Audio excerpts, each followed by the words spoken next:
বেশ ভালো নাচতে শিখেছে। গাল কেন আসে? সাবাস সাবাস বেটা, চালায় যা।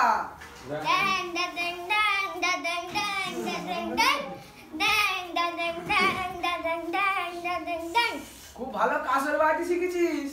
আয় আয় বাপ, আমার কাছে আয়। নেজা নেজা তোর পুরস্কার। বাবা তুমি এসে গেছো, দাও দাও আমার পুরস্কার দাও দিনি। এই যে নে। বাবা তুমি খুব ভালো, গায়ের সকলে তোমাকে খুব ভালো বলে। এই কি কি হলো রে খোকা, চমকে উঠলি কেন? আমার জামা কোথায়? এই তো গামছা। হ্যাঁ গামছা, কি করবো বল, টাকা নেই তো তাই। আমি ওসব জানি না, জামা আমায় দিতে হবে। কাঁদিস নে জামা কিনে দেবো। কি করবো বল, আগে তো প্যান্টুল দরকার, তারপর তো জামা। ধর এই গামছাতে তুই স্নান করতে পারবি, গায়ে দিতে পারবি, মাথায় দিয়ে মার টানতে পারবি, পেটে শুতে পারবি, আবার এই গামছাতে তুই প্যান্টুলের কাজও চালিয়ে পারবি।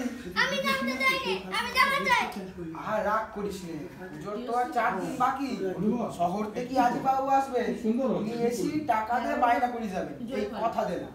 এক হাতে বায়নার টাকা আর এক হাতে পুজোর নতুন জামা। সত্যি বলতেছো? হ্যাঁ, এই 1 সত্যি, 2 সত্যি, 3 সত্যি। তাছাড়া এবার তো তোকে আমি শহরে নিয়ে যাবো, সেখানে আমি বাজাবো ঢাক আর তুই বাজাবি কাসর। বাবা কি মজা, কি মজা, কি মজা। তবে আরেকটু সেখানে আমি বাজাবো ঢাক আর তুই বাজাবি কাসর। কি মজা, কি মজা। তবে তুই আমার সঙ্গে শহরে যাবি, সেখানে কত আলো, কত লোকজন, কত রোশনাই। গাড়িটি চাপবি আর শহরে চলে যাব। বাবা রেলগাড়ি মানেই তো পুঝিকচিক, তাই না? না রে, এখন তো ইলেকট্রিক ট্রেন হয়ে গেছে। আমরা ট্রেনে চাপবো আর শো করি শহরে চলে। তবে হ্যাঁ,